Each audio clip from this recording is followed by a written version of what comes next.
Good morning friends. आज का ये एडिटोरियल का एनालिसिस थोड़ा लेट हो गया क्योंकि there was no electricity and when there is no electricity nothing works. Broadband was off, my inverter also आपका गेव अप ऑन मी। तो लाइट आने के बाद ही फिर मैंने ये शुरू किया। पेपर भी डाउनलोड नहीं कर सकते क्योंकि मैंने इसको सब्सक्राइब किया हुआ है। I have subscribe to e paper. आप लोग भी कर सकते हो। मैंने 6 महीने का किया है। 18% GST के साथ में मेरे को ये 900 कुछ रुपए का लगा है। ठीक है, क्योंकि बाजार से पेपर लो, एक तो आता भी लेट है ही, फिजिकली 2-2.5 बजे तो आता ही, इसलिए ये बेटर है कि इसको हम सब्सक्राइब कर लें। अभी जो मैंने एक वर्ड इस्तेमाल किया आपके लिए वो सब्सक्राइब है। टीचर जो भी क्लास में कोई शब्द का इस्तेमाल करता है तो उसको आपने पकड़ना सीखना है, सब्सक्राइब करना। ठीक है, और उसका फ्रेज बनता है टू सब्सक्राइब टू समथिंग, और बहुत अच्छा प्रयोग है ये। ठीक है, और मुझे पूछना हो, और इसका अखबार मैगजीन के हिसाब से होता है ग्राहक बनना। ग्राहक का अर्थ क्या है कि आपके घर में वो डेली आपको देके जाएंगे। ठीक है ना, आपका जो न्यूज़ हॉकर है वो आपको देके जाएगा। हॉकर वर्ड सबको आना चाहिए कि आप पेपर किसे लेते हैं, सुबह हॉकर आता है। लेकिन इस कोरोना के टाइम में हॉकर से यू कैन नॉट, हालांकि कहते हैं कि पेपर ले सकते हो आप, लेकिन अपने अपनी है समझ है, ठीक है ना आपका। तो अगर ये ई पेपर आपको मिल सकता है तो you do not need to buy और to get a news paper from hawker समझिए, जो रोज़ आपके घर में आके देता है, दैट्स कॉल्ड हॉकर। ठीक है, सब्सक्राइब टू, इफ ऐसे आपको पूछूं मैं, आपने कौन से न्यूज़पेपर के ग्राहक हो, आपको कौन newspaper do you subscribe to, हो गया। जवाब दूँ, I subscribe to the Hindu newspaper, मैं उसका ग्राहक हूँ। ठीक है, सब्सक्राइब टू का प्रयोग आप किसी के व्यू से सहमत होने के लिए भी कर सकते हैं। अगर मैं आपको कहना हो कि मैं आपसे व्यू से सहमत नहीं हूँ तो मैं आपको कहूँगा I do not subscribe to your views. इसका मीनिंग हो गया I do not agree to your views, I do not agree to your view, ये इसका मीनिंग हो गया। ठीक है, तो जो भी वर्ड क्लास में टीचर इस्तेमाल करता है, चाहे वो सब्जेक्ट रिलेटेड हो या ना हो, आपको आना चाहिए। ठीक है, इसका नाम उसको पता है, सब्सक्रिप्शन होता है। और अभी मैंने इसका 6 मंथली सब्सक्रिप्शन लिया, दैट कॉस्ट में अराउंड 900 समथिंग रुपीज़। ठीक है, आप लोग भी इसको सब्सक्राइब कर सकते हैं। एनीवे, अब आइए आप इस पेपर के उसमें, ठीक है, मेन उसमें टॉपिक में। तो एक्चुअली अभी तो मुद्दा वही चल रहा है जो आपका मोदी जी ने वहाँ पर जाके भाषण दिया था, लेकिन इसका मेन मुद्दा वो भाषण नहीं है। मेन मुद्दा है कि नेशनल इंटरेस्ट क्या होता है और उसका परसेप्शन क्या है। ये देखो, ये जो आपके सब हेडलाइन है ना, ये खुद ही बताई जाती है कि इसका मुद्दा क्या है। एज एग्जाम्पल शो, और ये सारे एग्जाम्पल दे रखे हैं ऑथर ने। और गरी खान जी थे, ये आपके पहले मनमोहन सिंह जी की जो प्राइम मिनिस्टर ऑफिस था उसमें एक फॉरेन डिप्लोमेट भी रहे हुए हैं, और बहुत अच्छा लिखते हैं, सिंपल भाषा में, लेकिन बहुत ही शानदार। तो ये इन्होंने अपने सब बैटिंग में लिखा है, as example show national interest is that which is based on the perception of the government of the day। इसका अर्थ क्या हुआ कि जो गवर्नमेंट है ऑफ द डे मीन्स अभी की जो सरकार है वो नेशनल इंटरेस्ट को कैसे देखती है, that is called your perception. ये वर्ड भी सबको आना चाहिए। परसेप्शन मीन्स, ठीक है ना, how you look at things, आप चीज़ों को कैसे देखते हो, हाउ यू परसीव थिंग्स। और परसेप्शन चेंज होता रहता है, ध्यान रखना आपको। ठीक है, जैसे एंगल चेंज होता है तो परसेप्शन चेंज हो जाता है। और इन्होंने गरे खान साहब ने अपने इसमें लिखा है कि किस तरह से सरकार टू सरकार परसेप्शन चेंज होता है कि नेशनल इंटरेस्ट है क्या। ठीक है, इसलिए day of the government of the day decides, ठीक है, कि what is national interest, it is based on their perception, ठीक है ना आपका, ऑफ नेशनल इंटरेस्ट है क्या। और उन्होंने यहाँ तक भी लिखा हुआ है कि कभी सेम गवर्नमेंट अलग समय में उनका परसेप्शन चेंज हो सकता है। अपनी पार्टी, मतलब सेम पार्टी है लेकिन वो बाद में आई है, कुछ टाइम के बाद में पार्टी दोबारा सरकार में आई, तो उसका भी परसेप्शन चेंज हो जाता है। तो ये वर्ड सबको आना चाहिए। परसेप्शन का अर्थ होता है पॉइंट ऑफ व्यू, है ना, आपका व्यू पॉइंट। ये सारे वर्ड आपको आने चाहिए भाई, ध्यान रखना, it's very important word perception. It also means view point, आपका दृष्टिकोण। जो आपका व्यू पॉइंट है, आप चीज़ों को कैसे देखते हो, that is called your perception. ठीक है, परसेप्शन कभी कभी हमारा बन जाता है कि आदमी ठीक नहीं है। किसने कहा, आपको कैसे पता? इसकी पास्ट के बारे में आपको पता है कि पास्ट के बारे में पता नहीं, इसके शक्ल वगैरह से हाव भाव से लग रहा है आदमी ठीक नहीं है। मैंने कहा ये अपना अपना परसेप्शन है। मेरा परसेप्शन इसके बारे में ये है कि बहुत बढ़िया आदमी है। And your perception will also change if you spend some time with him. समझ में आया कि नहीं आया? तो आपके जो व्यू पॉइंट है, आपका दृष्टिकोण है, ठीक है ना, आपका वो चेंज हो जाता है। ठीक है, एक आदमी ज़िंदगी को समझता था कि ज़िंदगी के अंदर झूठ, नफरत, मारा मारी, इससे काम चलाना चाहिए। फिर वो एक महात्मा से मिले और जो उनके गुरुजी बने। ठीक है, तो उनसे मिलने के बाद में जीवन के प्रति उनका दृष्टिकोण चेंज हो गया। तो कैसे कहोगे इंग्लिश में? माई परसेप्शन ऑफ लाइफ चेंज।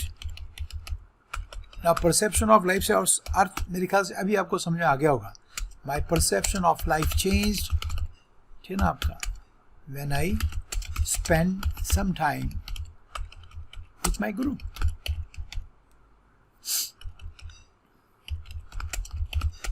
जब मैं अपने, इसको अलग लिखना, सम टाइम विथ माई गुरु, जब मैंने गुरु के साथ में कुछ समय बिताया, ठीक है ना आपका, ठीक है, तो मेरा ज़िंदगी के प्रति दृष्टिकोण बदल गया। ज़िंदगी को समझता था कि अपने उल्लू सीधा करो, लोगों को बेवकूफ़ बनाए, कोई मरे तो मरे। लेकिन जैसे मैंने अपने गुरु के साथ में कुछ समय चेंज किया, तो माई परसेप्शन ऑफ लाइफ चेंज। तो बड़ा सुंदर, बड़ा सबको आना चाहिए परसेप्शन क्या है। आई होप कि मैं आपको समझा पाया कि परसेप्शन क्या है, और आज के बाद में आपको दिक्कत नहीं आनी चाहिए। ठीक है, तो नेशनल इंटरेस्ट का जो परसेप्शन है वो गवर्नमेंट ऑफ द डे के ऊपर आधारित है, ऐसा इनका कहना है। तो पूरी कहानी यही है। ठीक है, गवर्नमेंट ऑफ द डे ये भी आना चाहिए। Government of the day means जो आज की तारीख में सरकार है, ठीक है ना, the government which is running the country right now is called government of the day. इसको भी लिखिए और याद कीजिए आपका ना, ये सब आना चाहिए आपको। चेंज क्यों नहीं हो रहा है? This is called government of the day. Government of the day means the government, the present government which is running the country. ये इसका मीनिंग होता है, जो देश को चला रही है, that is called government of the day. दूसरी पार्टी थोड़ी डिसाइड करेंगे कि भाई चाइना को क्या उत्तर देना है, क्या बोलना है, क्या करना है, कैसे, ठीक है ना, आपका आगे बढ़ना है इस मामले में। तो हु विल डिसाइड इट? ठीक है ना, the government of the day will decide it. ये आपको बोलना आना चाहिए। एनीवे, आप मेरे साथ पढ़िए। Mister the prime minister Narendra Modi's public and undisguised reference to China's expansionism in address to Indian troops last week on July 3rd in Ladakh was so obvious। अब देखो वाज थी, वर्ब कितनी दूर है सब्जेक्ट से, और यहाँ से लगाकर यहाँ तक पूरा सब्जेक्ट है। ये पूरा सब्जेक्ट है, ध्यान रखना आप। ठीक है, तो इसका अर्थ क्या हुआ? ये तो इसमें वर्ड आया अनडिस्गाइज्ड रेफरेंस टू। अनडिस्गाइज्ड मतलब छुपा हुआ, हालांकि उसमें चाइना का नाम नहीं लिया था प्राइम मिनिस्टर ने, लेकिन जो रेफरेंस उन्होंने दिया था वो किसी और का नहीं था, चाइना का था। तो अनडिस्गाइज का अर्थ होता है जो बिल्कुल क्लियर हो, छुपाया हुआ नहीं हो, छद्म नहीं हो, सीधा रेफरेंस। ठीक है, डायरेक्ट। अनडिस्गाइज का अर्थ हो जाएगा आपका डायरेक्ट रेफरेंस टू। ठीक है, और उस रेफरेंस को आपने किसी चीज में छुपाया नहीं था, इट वॉज नॉट हिडन। ये मीनिंग आपको क्लियर हो गया नहीं हुआ? यहाँ पर अनडिस्गाइज का अर्थ हो जाएगा बच्चों नॉट हिडन या क्लियर, अनएम्बिग्यूअस। आपके वोकल में काम आएंगे आप, अनइक्विवोकल, एकदम साफ। ठीक है, आपको विच वॉज नॉट हिडन। और ऐसा क्यों कह रहे हैं आपको समझ में आ रहा होगा। ठीक है ना,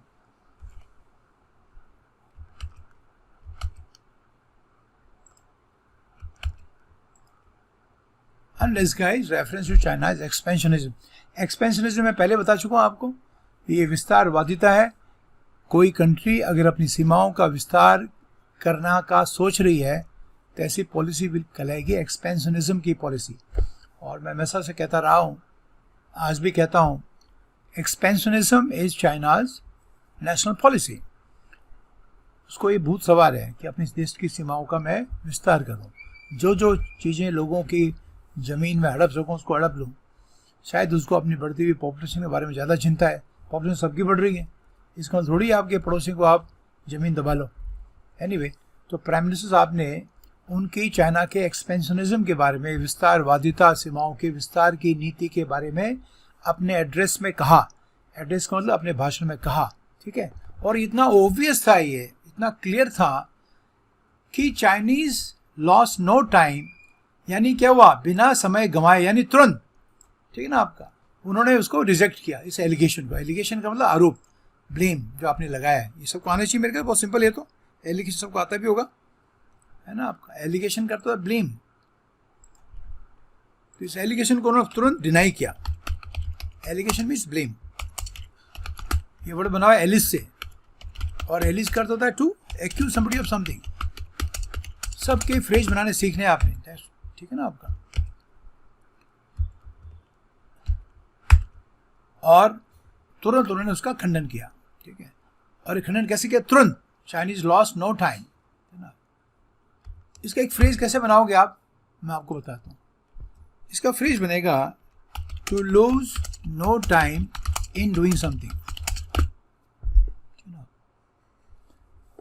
तो आपकी इंग्लिश तब इम्प्रूव होगी बच्चों जब इसमें छोटे बड़े सब तरह के फ्रेजेस निकाल के आप उनका सेंटेंस में यूज कर सकें आपका, ठीक है। अगर आपने कहना हो कि यार उसने बिना समय घुमाए मेरी निंदा की, तो क्या कहोगे? He lost no time in criticising me. हो गया प्रयोग। इसका मतलब क्या? तुरंत उसने मेरे को क्रिटिसाइज किया। दिस हाउ यू लर्न, है ना। एज प्रूफ ऑफ क्या उन्होंने बोला आगे, ऐसे बोला, as proof of China's non expansionism, कि ये चाइना का एक्सपेंशनिज्म की बात गलत है। और इसका प्रूफ दिया उन्होंने। उनके स्पोक्समैन क्या किया? उन्होंने ये डिनाई किया, इसका खंडन किया। डिनाई पहले भी आ चुका है। डिनाई करता होता है रिफ्यूट करना, डिनाई द चार्जेस, ठीक है ना। इसका फ्रेज बनाओ अपना, इफ आई से डिनाई द चार्जेस, तो आपने जो मेरे पर चार्ज लगाया मैं उसका खंडन करता हूँ। तो चार्जेस का खंडन करते हुए उन्होंने क्या बोला? चाइना के स्पोक्समैन ने said that China had signed boundary agreements with all but two। अब ये भी आपको आना चाहिए, all but two। all but two का अर्थ है कि उन्होंने सबके साथ में बाउंड्री एग्रीमेंट किया है। अपने 14 राष्ट्र जो इनके बाउंड्री लगती है उसमें से 2 को छोड़कर, all but two, सॉरी, ये जो फ्रेज है ना all but two या all but one, इसका सब 2 के अलावा। यहाँ पर बट आपका प्रेपोजिशन है, और ये बट का अर्थ यहाँ पर आपका होता है क्या? बारिंग, सेव के अलावा, है ना, एक्सेप्ट, ठीक है। सेव भी, एक्सेप्ट फॉर भी, सेव फॉर भी और सेव भी। But all but two means all, 2 के अलावा। He found all the documents but one, तो उसको ये मिल गया, सारे डॉक्यूमेंट लगे, 1 के अलावा। He found all the lost documents, ठीक है ना आपका, but one, ठीक है। इसका अर्थ हो गया उसके जितने भी गुमे हुए डॉक्यूमेंट सब मिल गए, 1 के अलावा। ये बट का अर्थ है एक्सेप्ट, ठीक है, जो प्रेपोजिशन है। और इसके इतने सारे सुनाने में, this is a preposition. But के बहुत सारे प्रयोग भी आपको बताऊंगा। बट कंजक्शन है, बट आपका प्रेपोजिशन है, बट आपका रिलेटिव नाउन भी है, ठीक है। और बट फॉर आपका प्रीपोजिशनल फ्रेज है। एनीवे, बहुत सारे प्रयोग हैं इसके, ठीक है। अगर टाइम रहा मेरे को तो अभी मैं करा दूंगा आपको, नहीं तो फिर कभी कराऊंगा, ठीक है। तो वो कह रहा है कि हमने अपने 14 के 14 में से सबके साथ में, बस 2 के अलावा सबके साथ में हमारे बाउंड्री के, मतलब इंटरनेशनल जो बाउंड्री हमारी बनती है उसके अग्रीमेंट्स हैं। और उस ट्वीट में उन्होंने कहा, और उसका हैशटैग चलाई, चाइना हैज़ डिमार्केटेड। ना, डिमार्केट का अर्थ होता है अपनी बाउंड्री को चिन्हित करना। बड़ा अच्छा वर्ड है, सबको आना चाहिए, ठीक है। और झगड़े वहाँ होते हैं, इफ आई से कि द इंडो पाक बॉर्डर इन राजस्थान, और कई जगह भी जम्मू में है, कश्मीर में नहीं है, तो आसाम में है, आसाम में भी कहीं आपका टूट गया है। द इंडो पाक border in Rajasthan is well demarcated. तो इसका मीनिंग क्या हो गया, ये अच्छी तरह से चिन्हित है। तो आपके बाउंड्री को डिमार्केट करने का अर्थ होता है कि वहाँ पर बाउंड्री पिलर लगा के आप बिल्कुल चिन्हित कर देते हो, तो उसमें कभी झगड़ा रहता नहीं है। झगड़ा कहाँ होता है, जहाँ एलओसी पे एलएसी पे, एलओसी आपका कश्मीर में, एलएसी आपका आपके चाइना में, जहाँ बॉर्डर निश्चित नहीं है। और या फिर कभी कभी बांग्लादेश के साथ में, जहाँ हमारे बॉर्डर जो बाउंड्री पिलर्स हैं वो नदी में बह जाते हैं। जब तक तो उनको वापस स्थापित नहीं करते, till they are restored, there is always आपका an argument with each other, आपका चलता रहता है उनका, ठीक है। डिमार्केटेड आगे सबको बच्चों, ये इसको डिलिनेट भी कहते हैं आपके, ये सिनोनिम इसका, ठीक है। डिलिनेट मीन्स डिमार्केट, वर्ब है ये, सबको इसका प्रयोग आना चाहिए, ठीक है आप। और डिलिनेशन वर्क का अर्थ होता है, ठीक है, अभी आपने कहा कि अभी भारत और बांग्लादेश के बीच में बॉर्डर पे delineation work is going on, तो वो डिमार्केशन का काम कर रहे हैं, पिलर्स बना रहे हैं। पिलर्स कभी बह जाते हैं, राजस्थान में कोई बाढ़ आती नहीं है, और ऐसी कोई प्राकृतिक आपदा होती नहीं है कि वो नष्ट हो जाएं, इसलिए यहाँ पर कभी झगड़ा नहीं होता है, क्योंकि वेल डिमार्केटेड है, दोनों तरफ आपके नो मैंस लैंड है। फिर उसके ऊपर फेंस लगा रखी है आपने, तो कोई प्रॉब्लम ही नहीं होती। तो प्रॉब्लम कहाँ होती है, अगर चारों तरफ देश के फेंस लग जाए, लेकिन क्या है, पहाड़ी इलाके में ऐसा लगाना मुश्किल है। लद्दाख में कैसे लगाओगे, गलवान आपका वैली में बताओ आप, जहाँ इतनी बड़ी बड़ी ऊंची ऊंची घाटियाँ हैं, बहुत मुश्किल काम है। तो वहाँ पर जो आपको मान के चलना पड़ेगा, ठीक है, कि इसको अपन मान लेते हैं, लेकिन वो मानना कभी कोई मानता है, कभी कोई ना मानता नहीं है। और इसलिए फ़ौज को भी एक्स्ट्रा मेहनत करनी पड़ती है उस एरिया की जहाँ पर आपके बाउंड्री पिलर्स नहीं बन सकते, वहाँ की रोज़ पेट्रोलिंग करनी पड़ती है। कभी कभी नए ट्रूप्स आते हैं, उनको पता भी नहीं होता है कि मार्ग तो है नहीं ना आपका, तो दोनों में फिर झगड़े होने के चांसेस भी बढ़ जाते हैं। नए ट्रूप्स के बीच में झगड़ा हो तो मान लिया जाता है, लेकिन पुराने ट्रूप्स हों तो इसका मतलब वो जानबूझ के कर रहे हैं। तो ये सबको आपको आना चाहिए, थोड़ा सी अंडरस्टैंडिंग भी आपकी होनी चाहिए कि भाई ये अंडरस्टैंडिंग होनी चाहिए कि क्यों झगड़े होते हैं। ये जो स्कफल हुआ है दोनों के बीच में, ठीक है ना, अब ये क्यों हुआ, धक्का मुक्की आपका, धक्का मुक्की इसको बच्चों स्कफल, हाँ ध्यान आपका, स्कल मीन्स अब्रॉल, एक, ठीक है ना, फिजिकल फाइट। और फिजिकल फाइट में देखो हमारे 20 जवानों की जान चली गई। तो जहाँ पर boundary, international boundary is not properly demarcated, such problems always occur. ऐसे आपको लिखना आना चाहिए, और कभी किसी लेख में हो या कहीं भी हो तो वहाँ भी आपको लिखना आना चाहिए आप। तो ऐसे बोलो, ऐसे झगड़े कहाँ होते हैं, सच स्कफल्स, और ये स्कफल यहाँ होते हैं। बाकी क्यों, क्योंकि वहाँ पर आपके नियम है कि आप पेट्रोल में जाओगे तो हथियार लेके नहीं जाओगे। अदरवाइज जहाँ आपके हथियार लेने की परमिशन है वहाँ तो स्कर्मिशेस होती हैं, अपना गोलीबारी होती है आपका, ठीक है। सच स्कफल्स और लगा लो भले आपको, और स्कर्मिशेस, स्कर्मिश समझ के बच्चों, ऐसी फाइट जिसमें there is an exchange of fire, ठीक है, ऐसे उसको स्कर्मिश कहते हैं। ये मैंने फुल फॉर्म में लिखा है, स्कर्मिशेस आर कॉमन और where the IB means international boundary is not properly demarcated,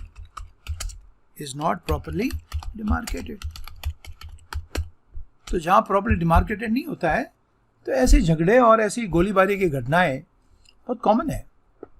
लेकिन क्या करें, ऐसे पहाड़ी इलाके में बाउंड्री डिमार्केट असंभव तो नहीं कहूँगा, लेकिन it is well nigh impossible, ठीक है, to demarcate international boundary in areas like Kashmir. I am not वहाँ पर जम्मू, हाँ कश्मीर एंड लद्दाख एरिया, ठीक है ना, इट इज़ वेल नाई। ये भी आपको आना चाहिए, वेल नाई। वेल नाई का अर्थ होता है लगभग, है ना, नाई मीन्स पॉसिबल, और जनरली इसको नेगेटिव लगाते हैं, it is well nigh impossible, लगभग इम्पॉसिबल है टू डिमार्केट या डिलिनिएट इंटरनेशनल बॉर्डर इन कश्मीर और लद्दाख, और एरिया भी हो सकते हैं ऐसे, लद्दाख और सच अदर एरियाज, जो पहाड़ी हो, ठीक है ना, आपका माउंटेनस रीजन हो, सच अदर एरियाज। कैसे करोगे आप, घाटियाँ हैं वहाँ, ऊंची ऊंची घाटियाँ, कैसी दीवार बनाओगे आप, वो पॉसिबल नहीं है। आई होप किसको समझ आ गया। वेल नाई इम्पॉसिबल, ये पूरा फ्रेज है, well nigh impossible. Well nigh impossible means लगभग इम्पॉसिबल, इसका मीनिंग होता है ऑलमोस्ट इम्पॉसिबल। नाई मीन्स नियर, ऑलमोस्ट इम्पॉसिबल।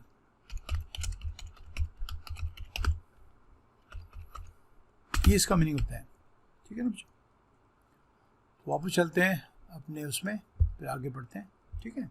तो चाइना कह रहे कैसे कह रहे हो, हमका एक्सपेंशनिस्ट हैं, ये हमारी जो पॉलिसी है वो एक्सपेंशनिज्म की है। हमने तो अपने जो 14 नेबर्स हैं, ऑल बट टू का अर्थ हो गया 12 के साथ में हमारे बड़े शानदार बॉर्डर के एग्रीमेंट है। और किस तरह से, थ्रू पीसफुल निगोशिएशन, आपने बैठ के शांतिपूर्ण ढंग से हमने आपस में समझौता किया। Turning land borders into bonds of friendly cooperation, और हमारे जो जिनके साथ में लैंड बॉर्डर्स हैं उनके साथ में हमारे बहुत ही दोस्ताना ताल्लुकात हैं। बॉन्ड्स का मतलब संबंध, फ्रेंडली कोऑपरेशन का बॉन्ड्स बना दिया हमने। बॉन्ड्स का तो मजबूत संबंध, और किस तरह के, फ्रेंडली कोऑपरेशन के, हम एक दूसरे को कोऑपरेट करेंगे। अभी ऐसे मुझे है या नहीं है अलग बात है, देशों को पूछना पड़ेगा, लेकिन मैं आपको बताता हूँ इन ज़्यादातर देशों के साथ में चाइना के साथ में खटपट है, उनकी आपस में बनती नहीं है। आई होप ये पढ़ के आपको समझ आ गया, ठीक है। तो उनके मिर्ची लगी चाइना वालों के अपने नरेंद्र मोदी जी के भाषण से, और उन्होंने तुरंत जो है ट्वीट किया, कैसे करो आप कि हम जो एक्सपेंशनिस्ट हैं और हमारी नीति है एक्सपेंशनिज्म की। ग्रे खान साहब आगे लिखते हैं इस छोटे से पैराग्राफ में, डाउन द मेमोरी लेन, ठीक है ना। डाउन द मेमोरी लेन का अर्थ होता है जो कुछ पुरानी बातों को याद किया जाए। इसमें ये आपका फ्रेज एक तरह का है, डाउन द, इसको कब कहते हो आप, जब आपने किसी को कहना कि चलो थोड़ा पीछे पास्ट की बातों को याद करते हैं। समझ लो कि दो दोस्त हैं, बहुत टाइम के बाद मिले हैं, ठीक है ना, और उन्होंने कहा चल भैया अब मैं तेरे को ना स्कूल के दिनों की याद दिलाता हूँ। मैं कैसे कहूँगा, let me take you down the memory lane. Lane का मतलब रास्ता होता है, गली होता है, और मेमोरी का मतलब याददाश्त की लेन पे तेरे को, डाउन जा रहे हो, नीचे जा रहे हो, तो पुरानी यादों में जा रहे हो। ये बोल के मैंने क्या किया होगा, जब मैंने उसको बोला होगा let me take you down the memory lane, तो मैंने क्या किया होगा, मैंने पुराने एल्बम निकाले होंगे, उनको याद दिलाई होगी, पुराने बच्चों को बोला होगा, बच्चों के बारे में, टीचर्स के बारे में, है ना। वो टीचर में पढ़ाते थे, वो अब ये हैं, उनके बेटे हैं, वो लड़का था अपने साथ में, अब वो ऐसे करता है। इन सब का प्रयोग करना सीखो बच्चों। मैं आपको कई बार कहता हूँ कि कितनी सारी चीज़ें जो हमको ग्रामर नहीं सिखाती है, ग्रामर थोड़ी सिखाएगी आप कि कैसे किसी को बोलो कि let me take you down the memory line. इसका अर्थ क्या हुआ कि मैं आपको अभी पीछे के ज़माने में लेके चलता हूँ। और फिर मैंने क्या किया होगा, फिर मैंने आपको कुछ फोटोग्राफ्स, अतीत की कुछ बातों को बताया होगा। इसी को कहते हैं आपका take the memory down the memory lane, ठीक है। तो इसमें हेडिंग लगाई उन्होंने, तो इसका मतलब क्या हुआ, इसे आप ये समझ गए कि अब वो पुरानी बातों को इसमें जिक्र करेंगे। देखें आप क्या लिख रहे हैं, वो मिस्टर मोदी डेलिब्रेट का जानबूझ के किया गया, मतलब सोच समझ के किया गया काम को कहते हैं डेलिब्रेट करना। डेलिब्रेट वर्ड भी सबके लिए बड़ा इंपॉर्टेंट है, और मैं चाहूँगा कि आपको ये वर्ड अच्छी तरह से आता हो। डेलिब्रेट आपका बहुत ही इंपॉर्टेंट वर्ड है, ठीक है ना। कि कई और लिहाज से ध्यान रखना बच्चों, एक नहीं कि एक ही है, रखना उसको। डेलिब्रेट का एक अर्थ होता है विटिंगली, जानबूझकर, नोइंगली। और ये मोदी जी ने ये मुंह से नहीं निकल गया कि आप एक्सपेंशनिस्ट हो, जानबूझ के बोला उन्होंने ऐसा, ठीक है। डेलिब्रेट का ये अर्थ है, ठीक है। किसी आदमी को धक्का लगा तो आपने उसको बोला यार sorry, I am sorry, it was not deliberate. इसका मतलब क्या, मैंने जानबूझ के नहीं किया, I did not do it knowingly, it was not a deliberate push. ये समझ आगे बच्चों को नहीं आया आपको, ये कहाँ से आगे बीच में है, ये जो धक्का लगा आपको उसके लिए सॉरी है, लेकिन ये मैंने जानबूझ के आपको धक्का नहीं लगाया, ठीक है। और डेलिब्रेट वर्ड इसलिए भी इंपॉर्टेंट है बच्चों क्योंकि इसका एक अर्थ होता है टू डिस्कस, ध्यान देना। इसका मीनिंग होता है, इंग्लिश बड़ी सुंदर लैंग्वेज है लेकिन फनी लैंग्वेज भी है, एक शब्द के बहुत सारे प्रयोग हो सकते हैं आप, ठीक है। तो डेलिब्रेट का डिस्कस करना भी होता है, ठीक है। एक ने कहा भाई अब आप मुझे बताओ, आपने बात तो कर रहे थे हमारी कंपनी खरीद रहे हो कि नहीं खरीद रहे हो, तो उसने कहा भी थोड़ा वक्त दो आपका, ठीक है ना, आपका लेटेस्ट गिव, ठीक है ना, लेटेस्ट डेलिब्रेट अमंग अस, हम अपने बीच में डेलिब्रेट कर लें, then we will let you know, and then we will let you know. उसके बाद में आपको बता देंगे, थोड़ा हमको आपस में डिस्कस करने दो। तो डेलिब्रेट का अर्थ डिस्कस करना भी होता है। उसका एडवर्ब बड़ा काम का होता है, डेलिब्रेटली यानी जानबूझकर, विटिंगली, विटिंगली, ठीक है। आप ये पुश में डेलिब्रेटली, उसने जानबूझकर मेरे को पुश किया।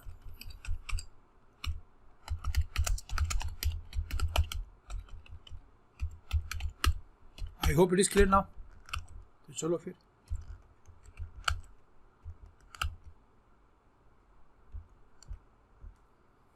Mister Modi deliberate and no doubt well thought out. Well thought out तो जिस पर उन्होंने अच्छी तरह विचार करके स्पीच दी थी, ध्यान रखना, ऐसे नहीं दी जाके जची उनकी दे दी। क्या बोलना है तो सब सोच विचार करते हैं, नेशनल लीडर है और राष्ट्र, देश के राष्ट्र अपना वो है, ठीक है ना, प्राइम मिनिस्टर हैं, तो सोच विचार के बोलेंगे वो, ठीक है। तो वो लिख रहे हैं राइटर कि जो उन्होंने कहा ये डेलिब्रेट था और वेल थॉट आउट था, बड़ा सोच समझ के था, ठीक है। और ये स्पीच है does raise a question in one's mind. अब इससे आपके दिमाग में एक सवाल पैदा होता है। ये जो डज का प्रयोग है, डू का प्रयोग है, डिड का प्रयोग ऐसे नहीं होता है, डिड का भी कर सकते हो आपका। तो मैं उसके बारे में थोड़ा सा आपको बताऊंगा कि जब आपने अपने सेंटेंस में किसी चीज़ को, अपने सेंटेंस को एम्फेटिक बनाना हो, ठीक है, to make your sentence emphatic. Emphatic समझते हो, जिसमें आपने किसी बात पे बल दे के, बल जोर डाल के बोला हो, ठीक है। We use do, does and did. मैं थोड़ा समझा देता हूँ, ये ग्रामर का भी एक कंसेप्ट है, ठीक है। एम्फेटिक वर्ड का आपको आना चाहिए। अपनी बात पे स्ट्रेस करना हो ना आपने, टू स्ट्रेस अ थिंग, ठीक है। तो स्टेटमेंट को या चीज़ को आपने अगर स्ट्रेस करना हो, तब आपने इसको बोलना है। कैसे, मैं आपको समझाता हूँ। आपके पापा ने आपको कहा कि तू पढ़ता नहीं है। आप कहा नहीं पापा मैं पढ़ाई करता हूँ 2-3 घंटे। अरे बिल्कुल नहीं करता, झूठ बोल रहा है। तो आपने कहा स्ट्रेस करके, I do study for at least 3-4 hours. 3-4 बार 2-3 घंटे में पढ़ता हूँ। तो यहाँ पर आपने जो डू का इस्तेमाल किया है, इसको अगर हटा दो तभी सेंटेंस ठीक है, I study for at least 2-3 hours. लेकिन ये डू क्या काम कर रहा है? तो डू आपको, आप डू से आप अपनी बात को स्ट्रेस कर रहे हो, अपनी बात पे बल डाल रहे हो। इसको हटा दो, क्या फर्क पड़ेगा? ये सिंपल है। ऊपर वाला सेंटेंस आपका एम्फेटिक है, सेंटेंस एम्फेटिक, इसमें आपने अपनी बात को स्ट्रेस किया है, उसमें जोर डाला है, ठीक है। इसी तरह से अगर सब्जेक्ट सिंगुलर हो तो डज का इस्तेमाल करो। वैसे आप, एक पिता ने अपने बेटे को कहा कि तेरी बहन है ना, माँ की मदद नहीं करती है हाउस होल्ड चोर्स में। तो उसने कहा नहीं पापा करती है। अरे कहाँ करती है, मैंने देखा उसको बिल्कुल नहीं करती है। नहीं पापा, she does help mom, she does help mom in household chores.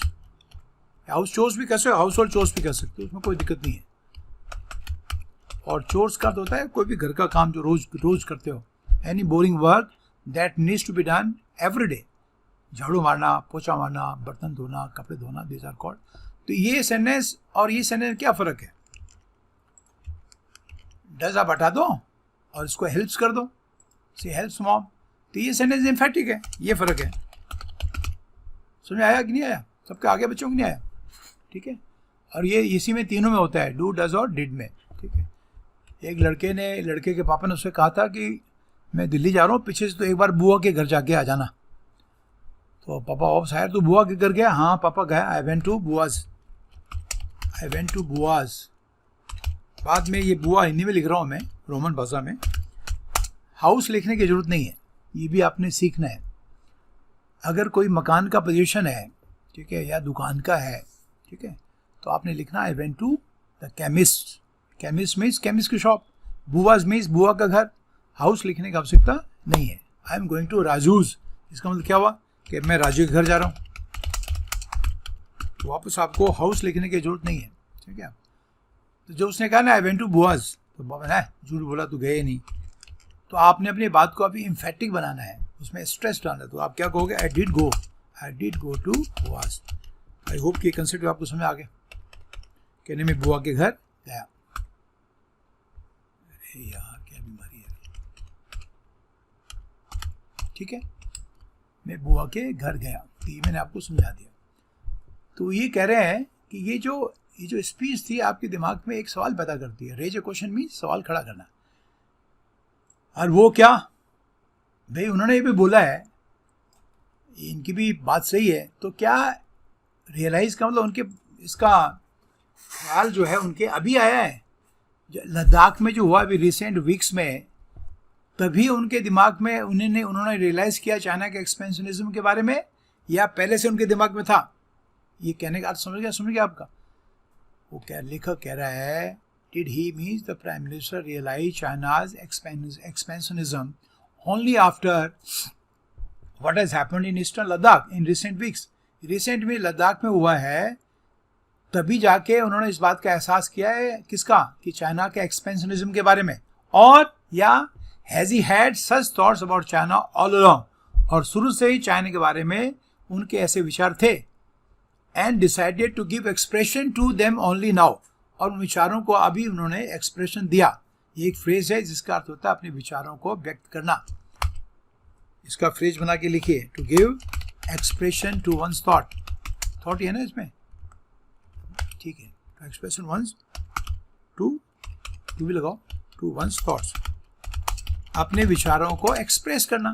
To give air to, ठीक है, टू एक्सप्रेस, सिंपल सी बात है, ठीक है। तो क्या ये अभी जो हुआ अभी इनके दिमाग में आया या पहले से ही था? बस अपने विचार उन्होंने बोले नहीं, अब बोला है। आई होप कि आपको समझ आ गया, और ये फ्रेज सबको आना चाहिए, ठीक है ना, ठीक है। तो आपने कहा तेने उसके बारे में ऐसे कैसे क्यों बोला कि भाई यार मेरे मन में आया, I just gave expression to my thoughts, मैंने अपने विचार व्यक्त कर दिए। आगे क्या लिख रहे हैं, वन कैन एक्सपेक्ट, ऐसे कोई उम्मीद कर सकता है, that mister Modi must have had the measure of China's president Xi Jinping during his many meetings with him over the years. क्योंकि आपको पता है कई बार मोदी जी चले गए हैं, एक दो बार ये भी आ गए हैं, तो मोदी जी को उनका मेजर का पता लग गया। मेजर का मतलब होता है आप कितने वजनी हो, ठीक है ना, आपके कितनी गहराई है, आपके बातें पे विश्वास करने लायक है नहीं है, ठीक है। देखो एक फ्रेज है, to have the measure of somebody. मैं आपको बार बार कह रहा हूँ, समबडी या समथिंग भी हो सकता है। इसका अर्थ कि सामने वाले की कमजोरियों और स्ट्रेंथ्स का अनुमान लगाना, ठीक है ना। It means to have a fair estimation of somebody's weaknesses and strengths। ये ध्यान रखना कि उसकी क्या क्या ताकतें हैं, क्या क्या उसकी कमजोरियां हैं, उसका एस्टिमेशन, उसका अनुमान। बॉक्सिंग और रेसलिंग के मैच में ये बहुत बार होता है। पहले वो दोनों बॉक्सर जो होते हैं या दोनों रेसलर हल्का हल्का लड़ते हैं, और actually during that course of time they are trying to have the measure of their opponent. Argument के कितना क्या है, कौन सा दाम लगेगा, कौन सा होशियार है। नहीं देखा आपने, वो गर्दनों में हाथ डाल के फिर एक दूसरे सर के पीछे हाथ डाल के बस हिलते रहते हैं, कुछ करते नहीं है। तो एक राउंड में तो ऐसे चलता है आपका। तो किसी ने कहा लड़ क्यों नहीं रहे, ये तो लड़ नहीं रहे, ये तो बस आपने एक ने दूसरे के गर्दन के पीछे हाथ फंसा रखे हैं, दूसरे ने भी ऐसे किया हुआ है, बस हिल डुल रहे हैं और कुछ नहीं कर रहे हैं आपका। तो आपने कहा दे आर हैविंग, ऐसे बोलना सीखो, दे आर हैविंग, आपको ग्रामर कैसे पढ़ाएगी, they are having a measure of each other. इसका क्या देख रहे हैं वो, ये देख रहे हैं कि दूसरा वाला कितना ताकतवर है, क्या उसकी कमजोरियां हैं, ठीक है। एक दो झटके दे के देखते हैं कितना दम है इसके अंदर आपका। तो मोदी जी यही कह रहे हैं कि उनको मौका मिला था जिनपिंग से कई बार मुलाकात करने का, और उस दौरान उन्होंने उनका मेजर ले लिया होगा, नाप लिया होगा, देख लिया होगा ये कितने क्या है, कितने स्ट्रेंथ है, क्या वीकनेसेस हैं, ये देख लिए हुए उन्होंने, ठीक है। फिर आगे क्या करें, तो लेखक कह रहा है the prime minister's talk of Chinese expansionism reminded me of what Mrs Gandhi had told me that once, ठीक है। और कब, when I served in the prime minister's office, ये उनके पीएमओ थे, तो उनको याद दिलाया कि इंदिरा गांधी ने उनको क्या बोला था। देखो ये फ्रेज है बच्चों, इसको एक बार नीचे ही लेके आता हूं,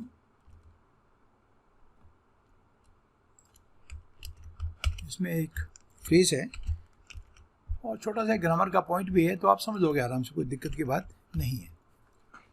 इसका फ्रेज पहले बनेगा बच्चों ये, to remind somebody of something.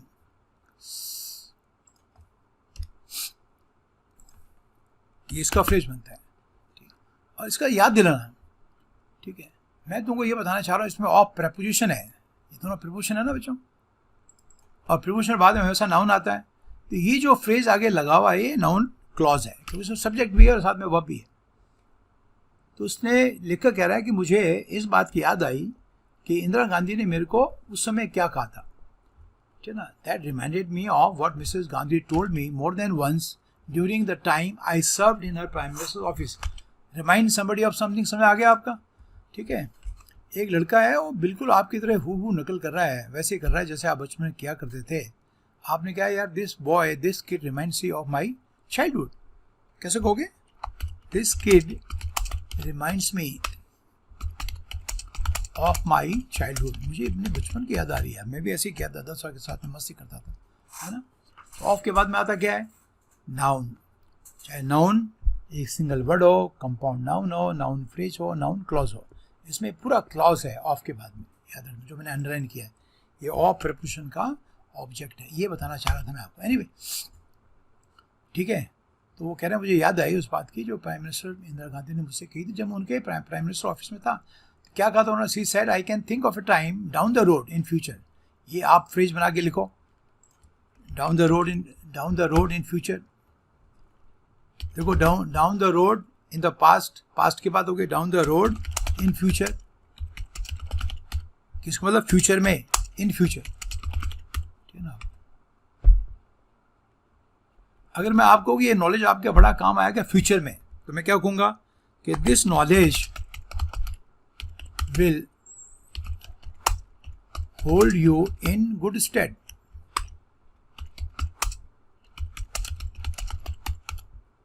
Good stead means काम का, यूजफुल। कब, कहाँ? अभी नहीं, पास में भी नहीं। नॉलेज तो भी प्राप्त किया तो फ्यूचर में काम आएगा। Down the road in future. तो बार बार आपको कह रहा हूँ कि ये भी पढ़ना बहुत जरूरी है। आपके ग्रामर से आप सेंटेंस करेक्शन नहीं कर पाओगे, बाकी ये वाली इंग्लिश आपको नहीं आ पाएगी। ग्रामर भी करो, ग्रामर पर भी बहुत जोर देना है। मैंने भी अभी एक चैप्टर बना के रखा हुआ, उसको बना के मैंने भी देना आपको, ठीक है, मॉडल्स का। This knowledge will hold you in good stead. It means, और ये फ्रेज है, to hold somebody in good stead. इसका अर्थ होता है टू बी वेरी यूजफुल। ये आपके लिए बहुत यूजफुल होगा, टू बी वेरी यूजफुल। और कब होगा? Down the road in future, future के अंदर होगा, ठीक है।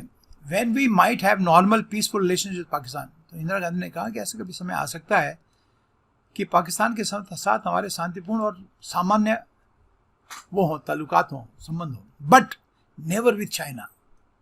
इंदिरा गांधी को भी पता था शुरू से, लेकिन चाइना के साथ में नहीं। बिकॉज, कारण बताया उन्होंने क्यों, because China basically is an expansionist power. क्योंकि आपका चाइना जो है बेसिकली एक एक्सपेंशनिस्ट पावर है। ये इनवर्ड कॉमर्स में है, इसलिए टेंस चेंज नहीं हुआ है, ये रिपोर्टेड स्पीच है, ध्यान रखना आप, ठीक है। सी डिसट्रस्टेड, डिसट्रस्ट तो आपका सब पता है, आपका भरोसा ना करना, ठीक है, ट्रस्ट ना करना, not trust. Distrust means not trust. Distrust noun भी है, वर्ब दोनों है बच्चों, ध्यान रखना आपका, हाँ। और वर्ब के उसका अर्थ होता है नॉट ट्रस्ट, इसको ट्रस्ट नहीं करना, किसी पर विश्वास नहीं करना।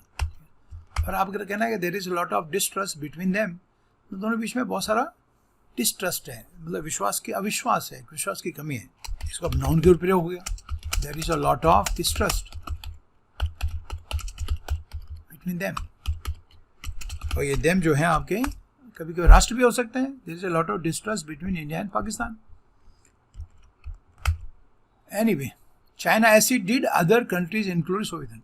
तो डिसट्रस्ट तो चाइना के साथ में करती थी और सोवियत यूनियन के साथ में भी करती थी वो, उसका कारण बाद में बताया क्यों।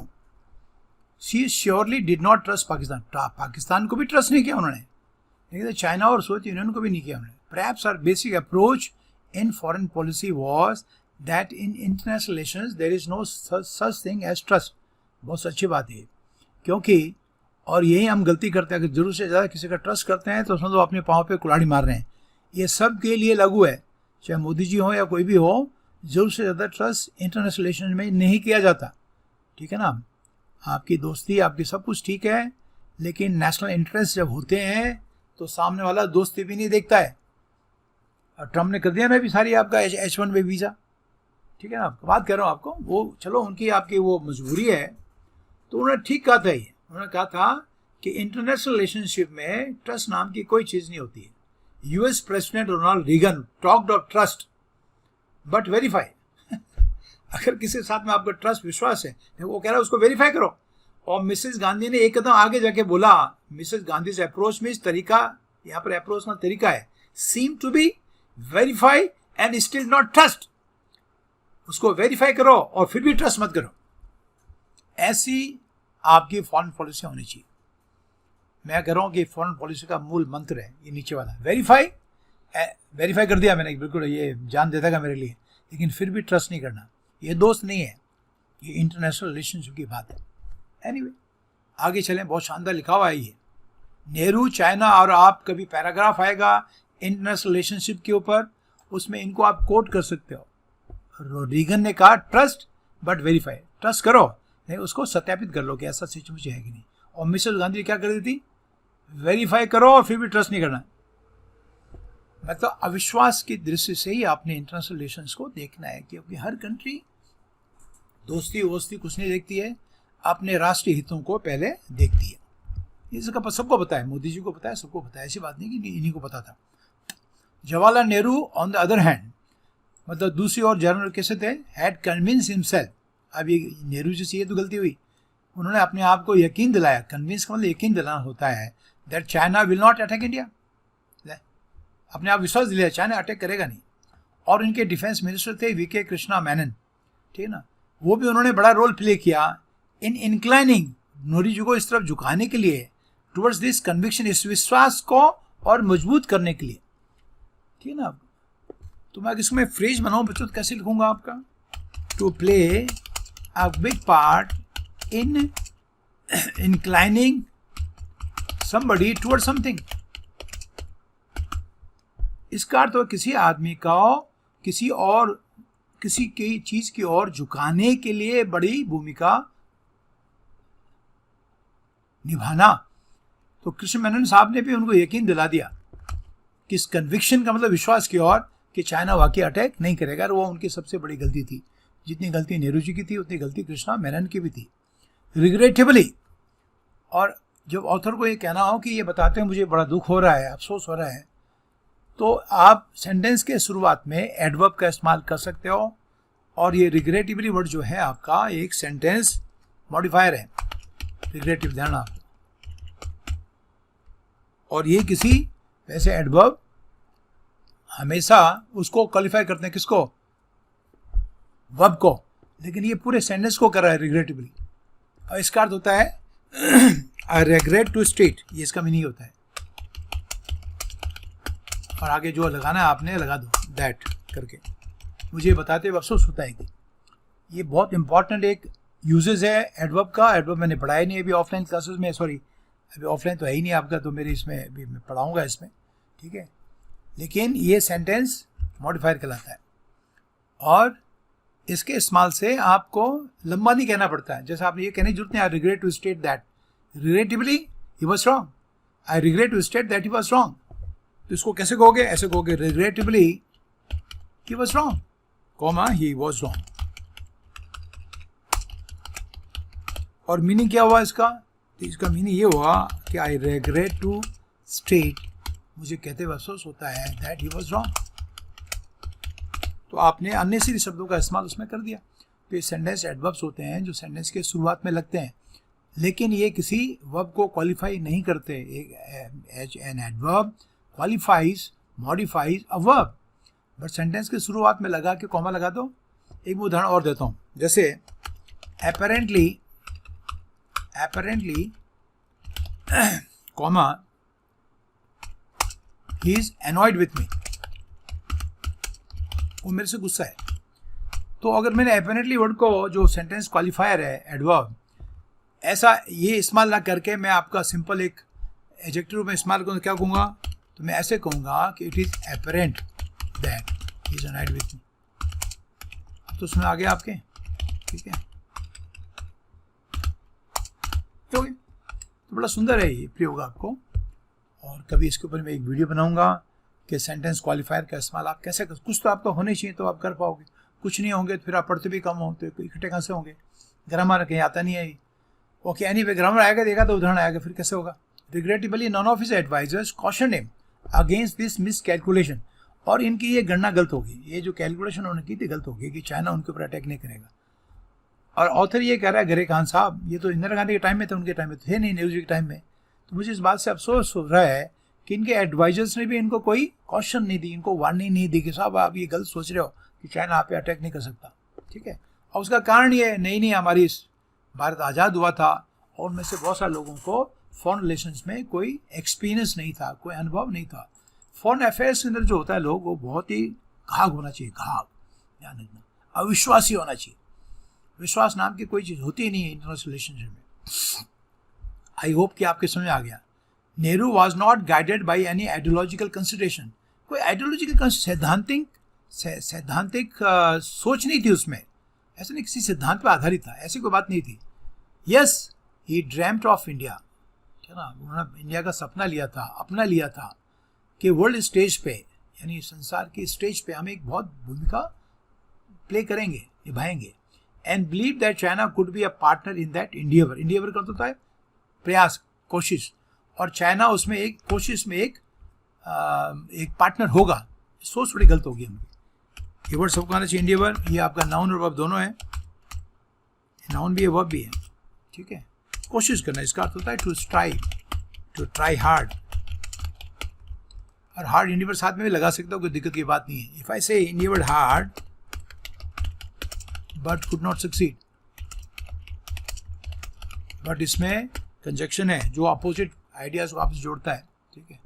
और मैं किसी को आशीष दे रहा हूँ तो उसको कहूँगा, ठीक है, आपका may you succeed in all your endeavours, भगवान करे आप अपने प्रयासों में सफल हों।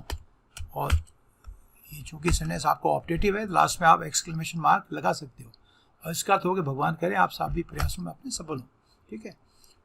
तो इन्होंने ये नेहरू जी ने सोचा कि भाई हम लोग वर्ल्ड के अंदर स्टेज में बहुत बड़ी भूमिका निभाएंगे और चाइना उसमें एक पार्टनर होगा। Even the present government sees India acting as a vishwa guru, सबकी सोच ऐसी होती है अपने देश के लिए, तो इसमें कोई खराब बात भी नहीं है। Whatever his reasons, Nehru ji के जो भी रीजन्स हो, देयर इज नो डाउट, इसमें कोई संदेश नहीं है that this his China policy was hugely faulty, उनकी चाइना की पॉलिसी फॉल्टी थी, यानी उसमें कमियां थी, वो गलत थी। वो मानते रहे कि चाइना अटैक नहीं करा, चाइना ने 62 में अटैक कर दिया। It would be healthy for all of us admirers of Nehru, जो भी नेहरू के एडमायरर्स हैं, वो शायद लेखक हैं, वो कह रहे हैं मैं भी हूँ, ठीक है। आपका ये हेल्दी हमारे लिए, स्वास्थ्यवर्धक है, अच्छा है, हेल्दी का मतलब यहाँ अच्छा है। और हाइफन करके लिखा हुआ है अ रैपिडली ड्विंडलिंग ट्राइब, पता है ड्विंडल कर तो कम होना होता है, कितने सुंदर प्रयोग होता है भाषा का, देखो आपका। ड्विंडल का अर्थ होता है टू बिकम लेस, ठीक है, टू बिकम लेस, ठीक है ना, टू डिक्रीज, ये इसका मीनिंग होता है। जैसे आपने कहा इज पॉपुलैरिटी इज ड्विंडलिंग, तो उसकी जो पॉपुलैरिटी है, हिंदी में क्या कहते हैं पॉपुलैरिटी को, उसकी लोकप्रियता है वो कम हो रही है। ये कैसे हो जाता है यार, समझ आए? हिज पॉपुलैरिटी इज ड्विंडलिंग, कितनी पी लगा दिए, हिज पॉपुलैरिटी इज ड्विंडलिंग, इसका अर्थ क्या हुआ कि लोकप्रियता कम हो रही है आपका। We can not play cricket, we can not play cricket in this dwindling light, dwindling light means कम होती है लाइट में हम क्रिकेट नहीं खेल सकते, ये तो किसी का दांत वांत टूट जाएंगे, बॉल दिखेगी नहीं। प्लास्टिक बॉल्स खेल रहे हो तो तब ठीक है। और वो क्या कह रहे हैं कि हमारे लिए सबके लिए अच्छा है, नेहरू के एडमायरर्स हैं, और ये जो ट्राइब का मतलब पूरी ये लोग हैं जो नेहरू के प्रशंसक हैं, उनकी संख्या जो है तेजी से घट रही है। ये लिखा उन्होंने, rapidly dwindling tribe including the Indian national Congress party, Indian national Congress party में भी, ठीक है, उनके जो प्रशंसक है वो घट रहे हैं, ठीक है। टू एक्नॉलेज दिस, इस बात को एक्नॉलेज करने के लिए, क्या बात करने के लिए कि उनकी चाइना के बारे में पॉलिसी फॉल्टी थी। बात सही है, सही नहीं थी। क्यों? कि उन्होंने पाकिस्तान उसको चाइना को ट्रस्ट किया, नहीं करना चाहिए था। ये तो समझा रहे हैं, ये तो एक तरह से डिप्लोमेट भी रहे हुए हैं ना आपके ये गरे खान साहब, तो ये बहुत गहराइयाँ जानते हैं और सबके लिए सबक भी है कि भाई किसी को ट्रस्ट नहीं करना। रहे ध्यान रखना, आप गले मिल रहा है सब ठीक है, लेकिन ट्रस्ट नहीं करना। वो याद रखना इंदिरा गांधी ने क्या कहा था और रोनाल्ड रीगन ने क्या कहा था। कौन था? रोनाल्ड रीगन था, कोई और था? वो रोनाल्ड रीगन थे। ट्रस्ट करो लेकिन साथ में वेरीफाई करो। और इंदिरा गांधी ने क्या बोला? वेरीफाई करो फिर भी ट्रस्ट नहीं करना। ध्यान रखना। Okay, but Nehru did not commit any Himalayan blunder. इस फ्रेज का अर्थ होता है बहुत बड़ी गलती करना। कमिट मतलब करना होता है, to commit a Himalayan blunder. इसका तो बहुत बड़ी, जबकि की उन्होंने कि हिमालय का जो युद्ध हुआ आपका, हकीकत जो फिल्म बनी जिस पे, तो वो बहुत बड़ी गलती थी हमारी। ठीक है, अगर किसी भी आदमी ने बहुत बड़ी कोई गलती करते, बोलो you have committed Himalayan blunder by buying this house. इसको प्रयोग करना सीखो। यू हैव या ही हैज, बोलो he has committed a Himalayan blunder. ठीक है ना, बाय बाइंग दिस हाउस। ये झगड़े वाला मकान खरीद के उसने बहुत बड़ी भयंकर गलती की है ना। आपका ब्लंडर का अर्थ होता है बहुत बड़ी गलती। ठीक है ना।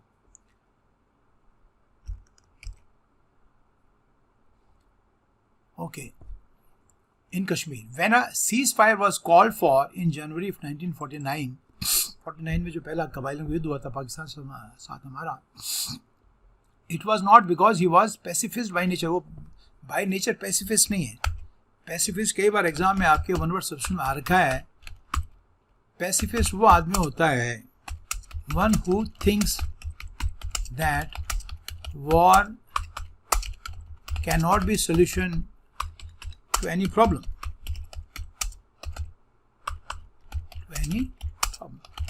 युद्ध जो है किसी प्रॉब्लम का सॉल्यूशन होता नहीं है, उस आदमी को कहते हैं पैसिफिस्ट, जो युद्ध में विश्वास नहीं करता। ठीक है, जो एकदम शांति में विश्वास करता है उसको पैसिफिस्ट कहते हैं। पैसिफाई करना, आपसे बना पैसिफाई का शांत करना, गुस्सा हो रखा है पैसिफाई। ठीक है ना। इफ आई से the DM came and he pacified the angry crowd. एक उसमें बच्चों कितनी इंग्लिश सीख सकते हो आप, मैं बता रहा हूँ आप, इसलिए आपके साथ में मैंने मेहनत कर रहा हूँ। सीखो इससे आप लोग। It was not because he was pacified by nature, वो पैसिफिस्ट नहीं थे, और that he trusted the United Nations और एनी अदर कंट्री। ये भी उनको विश्वास नहीं था कि यूनाइटेड नेशन या कोई कंट्री पाकिस्तान को अग्रेसर बोल देगी।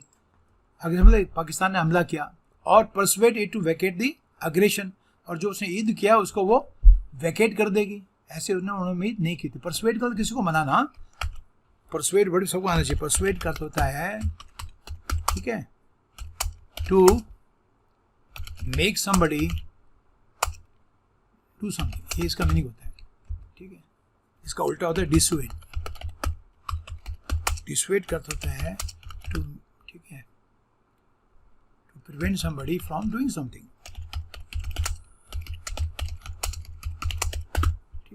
सब आना चाहिए आपको। ठीक है, I persuaded him to loan me some money, तो उसको परसुएट मनाया मैंने, यार कुछ मेरे को पैसा दे दे। तो जब हुआ, by that time he had seen enough of British duplicity, और ब्रिटिश की डुप्लिसिटी उन्होंने देखी हुई है, दोगलापन ब्रिटिश का।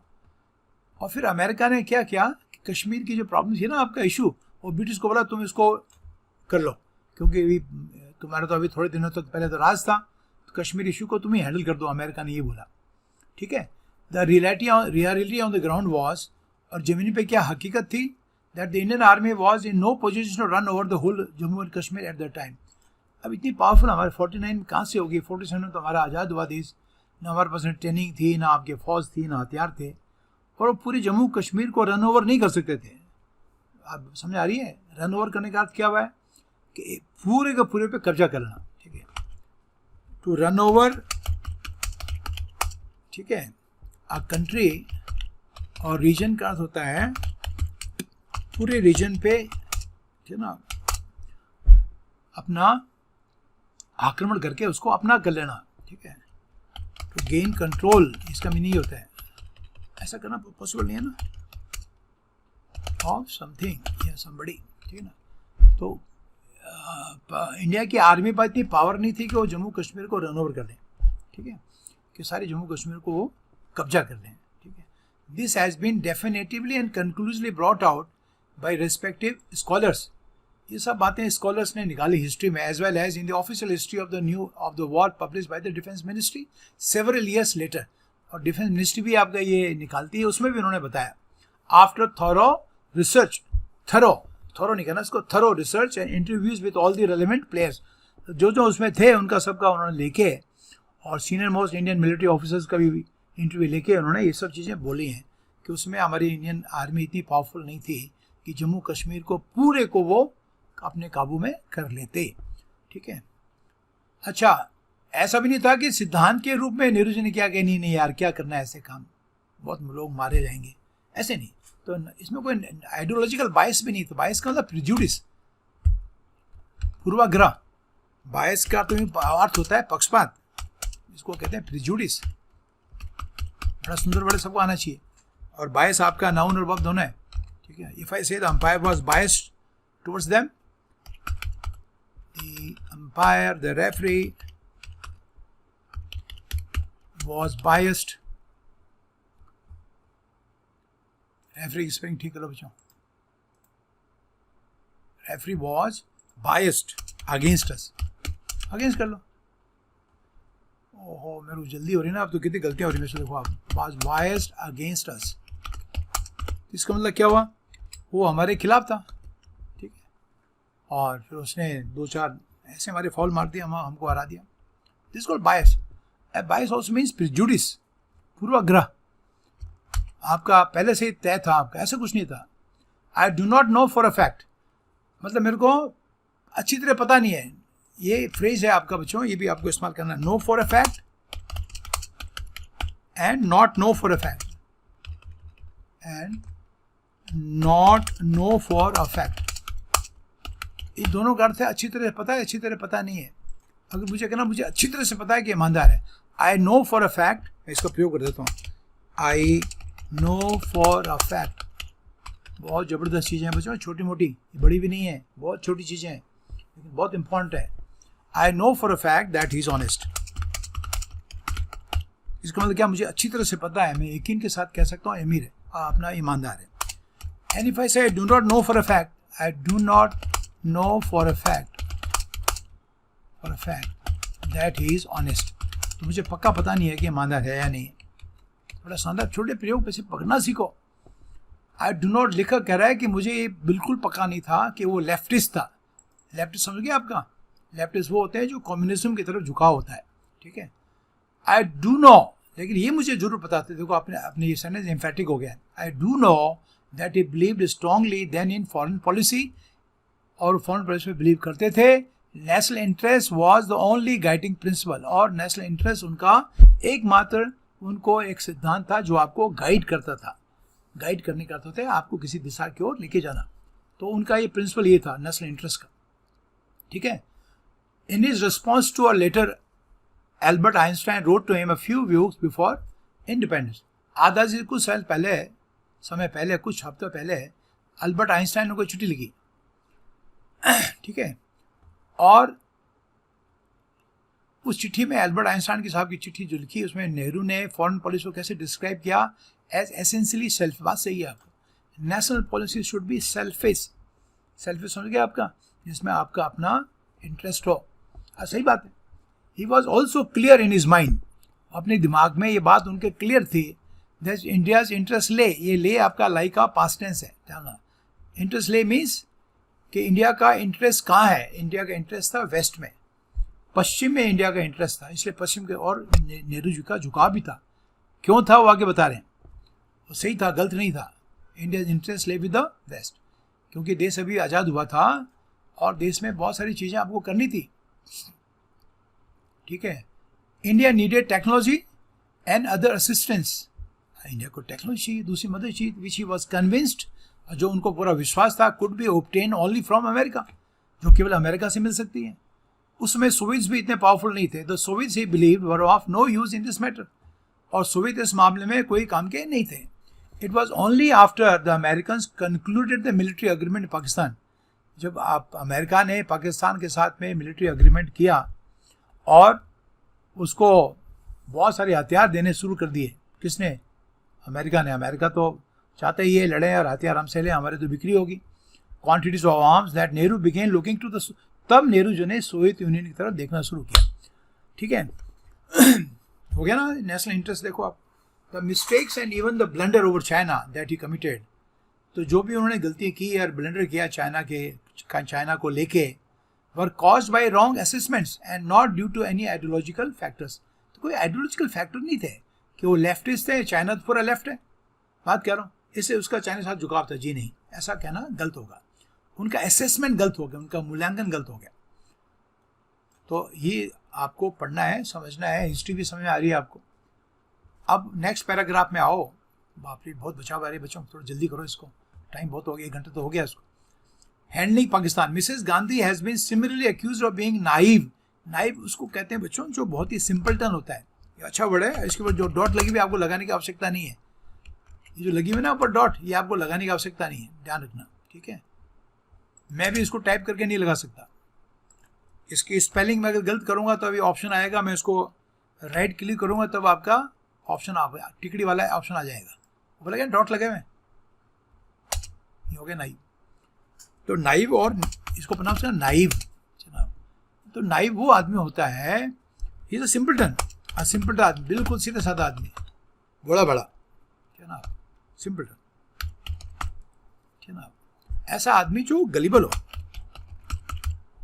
ठीक है, a person who easily believes others, उसको नाइव कहते हैं। आपके दोस्त से आपको नुकसान पहुंचाने की कोशिश कर रहे हैं और आपको पता ही नहीं है।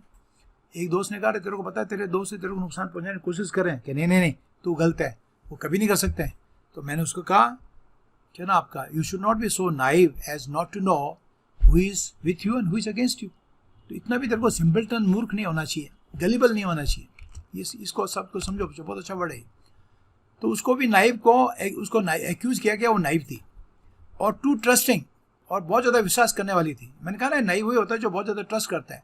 When she allowed Pakistan 90,000 prisoners of war, 71 की वार में 90,000 पाकिस्तानी ट्रूप्स ने आत्मसमर्पण किया था। तो कई लोग कहते हैं उनको अपने जाने क्यों दिया, to return to the their country without getting anything in return, और उनके उसके एवज में आपने कोई चीज़ नहीं प्राप्त की। हो सकता है उसमें पीओ के मानते तो मिल जाता हमको, समझा रहा हूँ आपको। Nobody is mentioning what she could have asked as quid pro quo. अभी ऐसा कोई कह नहीं रहा है। क्विड प्रो को का अर्थ होता है बदले में बदला, नहीं समझे आपका, बदले का अर्थ तो अच्छे के रूप में। क्विड प्रो को ये लैटिन फ्रेज का फ्रेज है, क्विड प्रो को। ठीक है, एक ने कहा भी आज क्या तेरे यहाँ कुछ पार्टी वार्टी होने वाली, कि हाँ यार मेरे पड़ोसी ने बुलाया था और आज मैं उनको खाने पे बुला रहा हूँ।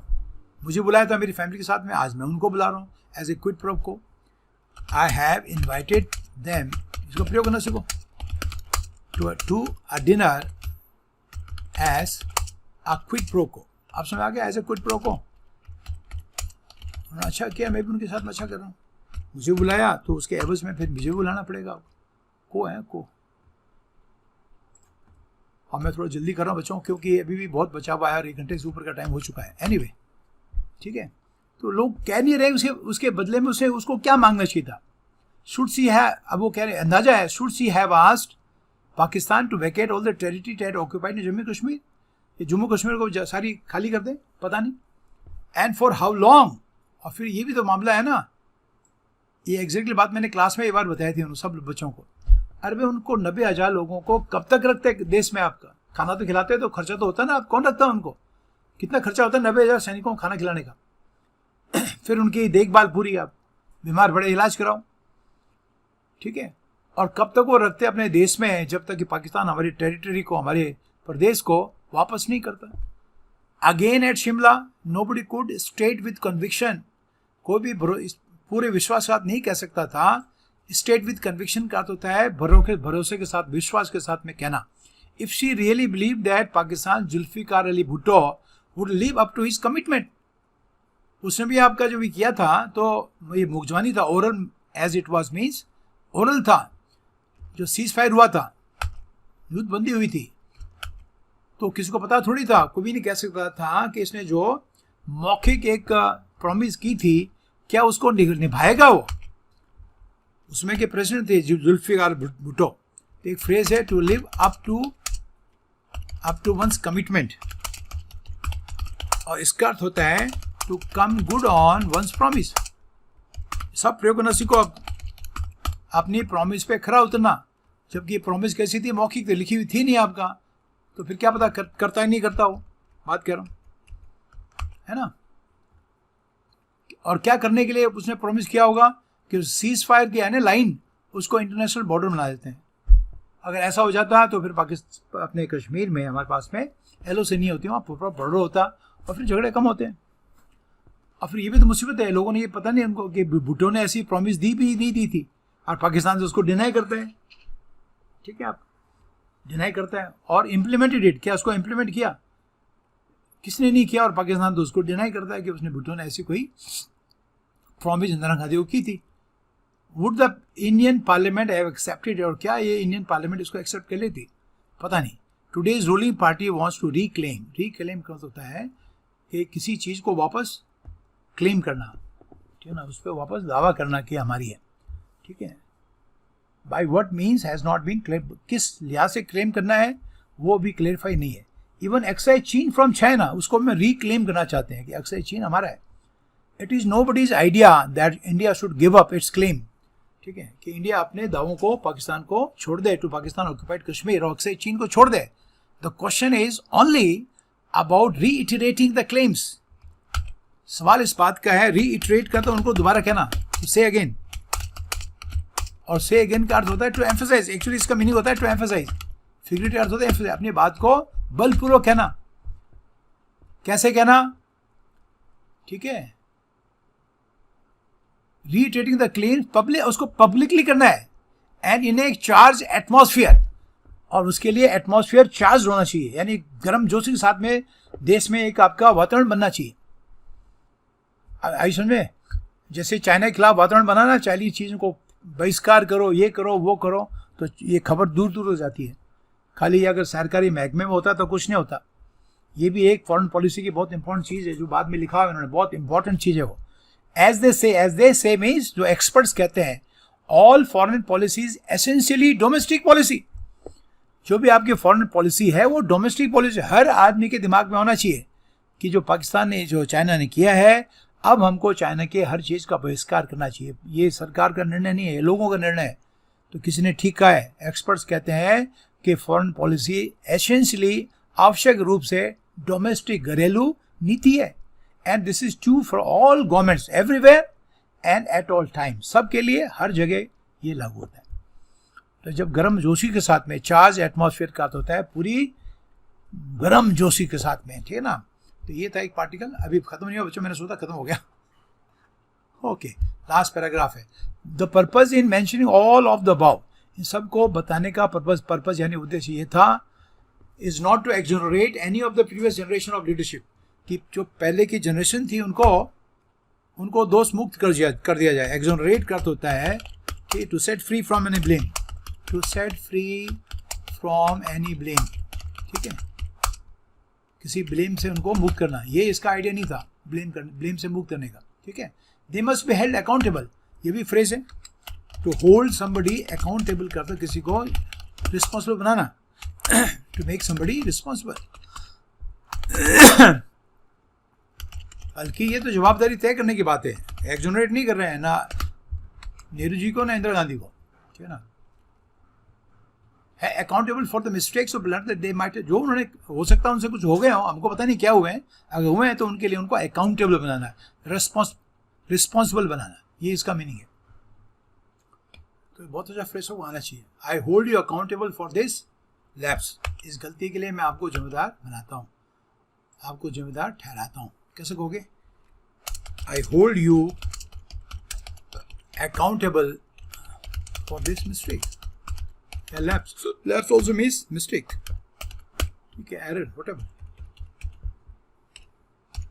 तो वो कह रहे हैं कि इससे हम किसी को एक्सोनरेट नहीं कर रहे हैं, जो भी उन्होंने गलती की कि नहीं हमें पता नहीं, वैसे ठीक, उसको एक्सोनरेट नहीं कर रहे हैं, उसको उनको माफ़ नहीं कर रहे हैं, उनको दोष मुक्त नहीं कर रहे हैं, तो क्या कर रहे हैं हम उनको बल्कि अकाउंटेबल बना रहे हैं, उनको बता रहे हैं कि वो रिस्पॉन्सिबल थे। ठीक है, कहाँ था वो, यहाँ we held accountable for the mistakes but they might have committed, हमको भी पता भी नहीं उन्होंने की कि नहीं की, अगर की है तो उसके लिए उनको अकाउंटेबल बना सकते हैं।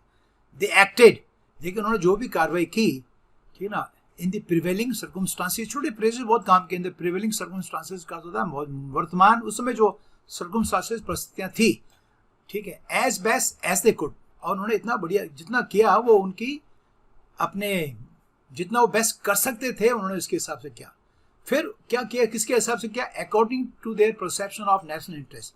अब बात आ गई परसेप्शन की कि नेशनल इंटरेस्ट के परसेप्शन के अनुसार उन्होंने किया, और लेखक ने ये भी क्लियर किया, ये बिल्कुल बात सही है कि नेशनल इंटरेस्ट का परसेप्शन चेंज होता रहता है समय समय से। ठीक है, तो उसके हिसाब से किया उन्होंने। आफ्टर ऑल, ठीक है ना आपका, क्योंकि अंत में national interest is that which the government of the day decides it is. अब नेशनल इंटरेस्ट क्या है, वो government of the day decide करती है। Government of the day means present जो गवर्नमेंट वो डिसाइड करती है कि नेशनल इंटरेस्ट क्या है, क्या होगा। इतने साल के बाद में हम नहीं कह सकते इसको, वही कह सकते हैं। वन गवर्नमेंट माइट कंक्लूड, एक गवर्नमेंट ये कंक्लूड कर सकती है, निर्णय ले सकती है that the civil nuclear deal with the United States served India's national interest, कि उनके साथ जो हमने डील की जो मनमोहन सिंह जी के टाइम में हुआ, और नेशनल इंटरेस्ट को सर्व करती है। बात सही है। Some other government ruled by some other party और even the same party but at another time, ये समझिए आप, कोई दूसरी पार्टी है बल्कि वही पार्टी किसी और समय में और डिफरेंट सर्कमस्टांसेस में, ठीक ना, आपकी इसके विपरीत सोच सकती है। थिंक अदरवाइज मीन्स इसके विपरीत सोच सकती है, और इसी हिसाब से बाय द सेम टोकन आपको आना चाहिए, मतलब इसी हिसाब से, इसको हिंदी में लेना, बाय द सेम टोकन का अर्थ है इसी हिसाब से। ठीक है, यानी इसी मापदंड के अनुसार, by the same yard stick, by the same token means by the same yard stick. बहुत इंपॉर्टेंट फ्रेजेस हैं, by the same yard stick.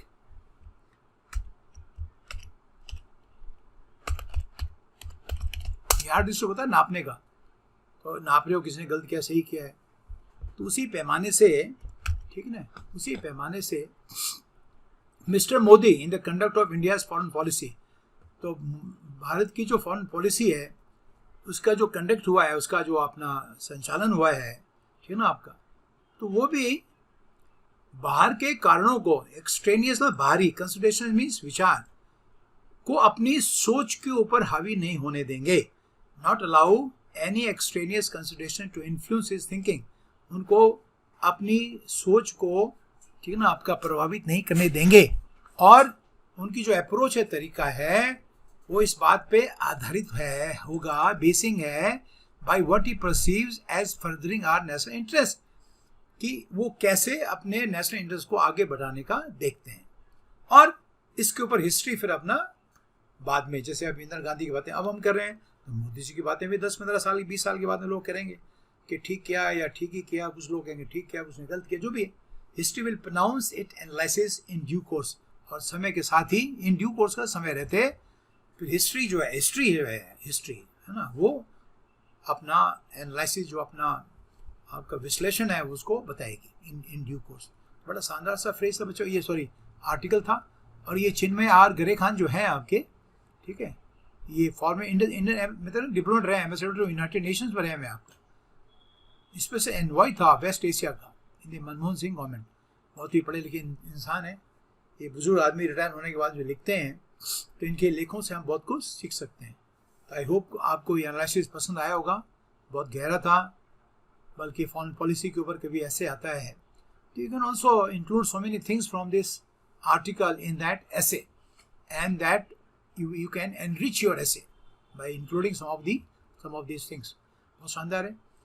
और साथ में आप ये भी आपको लग रहा होगा इसमें कितनी सारी चीज़ें जो हमको ग्रामर नहीं पढ़ाती है, ये बड़ा था काफ़ी, लेकिन मैंने सोच समझ के इसको आपको लिया है।